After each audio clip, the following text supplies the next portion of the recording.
Hello Live Wires, Heather Boyd Wire here, and today it's Tip Tuesday. Today I'm making coiled wire rings. I'm using the artistic wire coiling gizmo. You're going to need a ring mandrel. I'm using the 22 gauge by the dozen artistic wire and the 20 gauge artistic wire. I have my nipper tool and the slimline Beadalon chain nose and round nose pliers.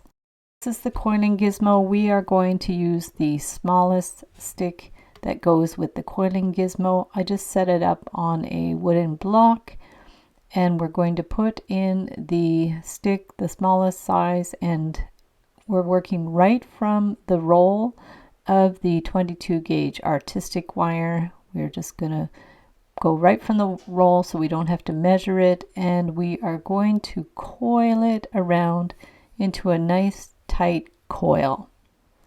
Now the length is going to depend on the size of your ring. I made it about 2 inches long for about a size 7 ring. So now we are going to clip the wire and we are going to remove it from the stick or the rod, and we're going to remove it, and then we're going to clip it flush. Just clip off the extra bit. So we'll have about 2 inches of coil. And then we're going to take about 4 inches of 20 gauge artistic wire, just bend it at a right angle, and then we are going to round it around the ring mandrel. Just bring it all the way around so it's curved. Remove it from the mandrel. And then we are going to put on the coil. Now make sure one end of the ring band is a bit straight so we can just slide it on there, and then we're going to wiggle it down around the shape of the ring, and then you could grab the end with some flat pliers and push the coil around to the angle.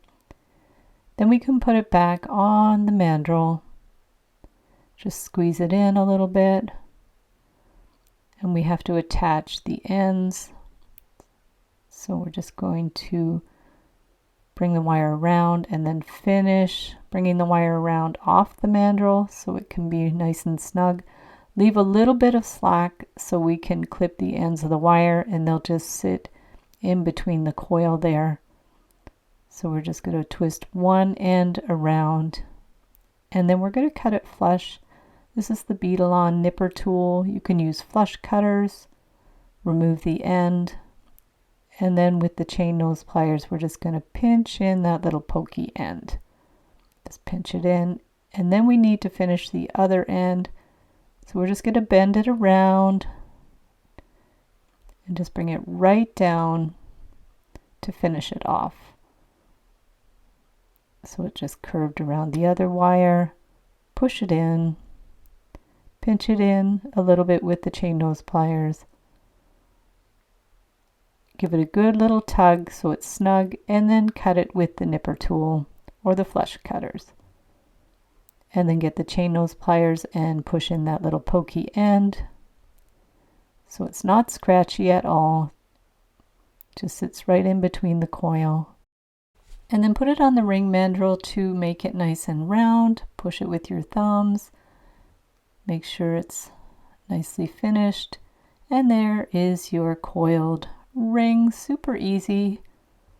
You can add a bead if you want to. You can make a bunch of different colors and stack them up as you wish. So thanks so much for watching the video. Give it a big thumbs up if you liked it. Be sure to subscribe to my channel for lots more wire art and jewelry making videos. And if you'd like to share photos of your wire art and jewelry, be sure to join the Wire Makers Club on Facebook. And if you'd like to check out my work on Etsy, my husband and I specialize in custom wedding cake toppers and funky jewelry. I also have a mailing list, so if you'd like to sign up below, I'll send you my Wire Art Essentials ebook. You can get the templates in my Etsy DIY shop. Be sure to use the coupon code SAVE25 to save 25% when you purchase 5 or more templates, tutorials, or ebooks in my shop. So thanks again for watching, and we'll see you the next time.